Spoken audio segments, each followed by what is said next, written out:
Toyota crown, एक शाही सफर की शुरुआत। साल 1955। भारत आजादी के बाद अपने पैरों पर खड़ा होने की कोशिश कर रहा था। दुनिया नए नए आविष्कारों से रूबरू हो रही थी। इसी साल जापान की एक कंपनी टोयोटा ने अपनी एक खास कार दुनिया के सामने पेश की, टोयोटा क्राउन। यह सिर्फ एक कार नहीं थी, बल्कि जापान की तरक्की और उन्नति का भी प्रतीक थी। टोयोटा ने क्राउन को खास तौर पर टैक्सी के तौर पर बनाया था, लेकिन इसकी मजबूती, टिकाऊपन और आरामदायक सफर ने इसे आम लोगों के दिलों में भी जगह दिलाई। शुरुआत में क्राउन को जापान में ही बेचा जाता था, लेकिन जल्द ही इसकी लोकप्रियता दूसरे देशों तक पहुंची और इसे निर्यात किया जाने लगा। यह टोयोटा के लिए एक बड़ी सफलता थी। क्राउन ने न सिर्फ कंपनी को एक नई पहचान दिलाई, बल्कि जापानी कारों के लिए वैश्विक बाजार का रास्ता भी खोला। पहला कदम, सादगी और मजबूती की मिसाल। पहली टोयोटा क्राउन, जिसे आरएस मॉडल भी कहा जाता है, देखने में बहुत साधारण थी। उस समय कारों का डिजाइन आज की तरह आकर्षक नहीं होता था, जोर मजबूती और टिकाऊपन पर होता था। क्राउन में एक 10.5 लीटर का इंजन था, जो उस समय के हिसाब से काफी ताकतवर माना जाता था। इस कार में 4 स्पीड मैनुअल गियरबॉक्स था, जो उस जमाने में एक आम बात थी। क्राउन की सबसे बड़ी डीडी खासियत थी इसकी मजबूत बॉडी और सस्पेंशन। यह खराब सड़ीडीकों पर भी आराम से चल सकती थी, जो उस समय बहुत बड़ी बात थी। दूसरी पीढ़ी थोड़ा आधुनिक, थोड़ा शानदार। 1960 के दशक में दुनिया तेजी से बदल रही थी। कारों का डिजाइन भी ज्यादा आधुनिक होने लगा था। 1962 में टोयोटा ने क्राउन की दूसरी पीढ़ी S40 लॉन्च की। यह पहली क्राउन से काफी अलग थी।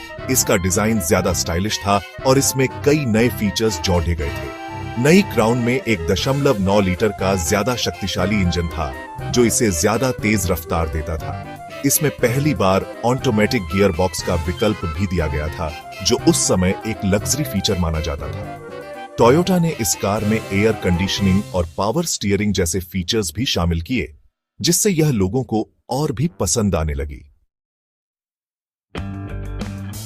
तीसरी और चौथी पीढ़ी बदलते दौर की कार।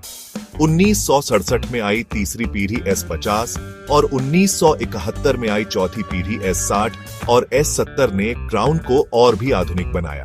इनमें नए इंजन और डिजाइन के साथ साथ सुरक्षा के लिहाज से भी कई सुधार किए गए। डिस्क ब्रेक और सीट बेल्ट जैसे फीचर्स अब स्टैंडर्ड होने लगे थे। चौथी पीढ़ी में तो इंजन का आकार 2.6 लीटर तक पहुंच गया था, जो उस समय काफी बड़ा माना जाता था। टोयोटा क्राउन अब सिर्फ एक कार नहीं, बल्कि एक स्टेटस सिंबल बन चुकी थी। 5वीं से 7वीं पीढ़ी लग्जरी और परफॉर्मेंस का संगम। 1970 के दशक के अंत और 1980 के दशक में क्राउन ने लग्जरी और परफॉर्मेंस के मामले में काफी तरक्की की। 5वीं पीढ़ी S80, S90, S100 से लेकर 7वीं पीढ़ी S120, S130 तक हर नए मॉडल में कुछ न कुछ नया देखने को मिला। इंजन ज्यादा शक्तिशाली होते गए, डिजाइन ज्यादा आकर्षक होता गया और फीचर्स की लिस्ट भी लंबी होती गई। इन पीढ़ियों में पहली बार electronic fuel injection, anti lock braking system ABS और एयरबैग जैसे फीचर्स देखने को मिले। टोयोटा क्राउन अब जापान के साथ साथ अमेरिका और यूरोप में भी काफी लोकप्रिय हो चुकी थी। 8वीं से 10वीं पीढ़ी टेक्नोलॉजी का नया दौर।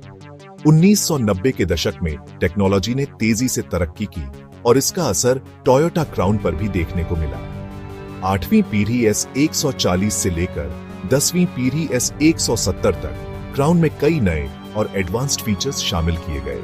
इंजन ज्यादा फ्यूल एफिशिएंट होते गए, सुरक्षा फीचर्स ज्यादा बेहतर होते गए और कार में कई ऐसे फीचर्स आ गए जिनकी पहले कल्पना भी नहीं की जा सकती थी। इन पीढ़ियों में पहली बार navigation system, traction control, stability control और कई एयरबैग जैसे फीचर्स देखने को मिले। टोयोटा क्राउन अब सिर्फ एक कार नहीं, बल्कि एक चलता फिरता कंप्यूटर बन चुकी थी। 11वीं से 14वीं पीढ़ी शान, स्टाइल और सुरक्षा का मेल।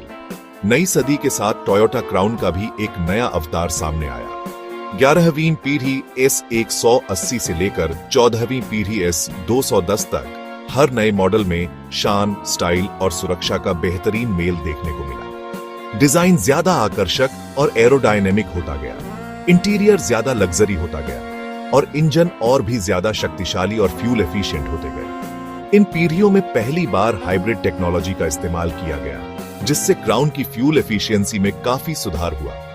साथ ही इसमें कई नए सुरक्षा फीचर्स जैसे lane departure warning, adaptive cruise control और ऑटोमेटिक इमरजेंसी ब्रेकिंग भी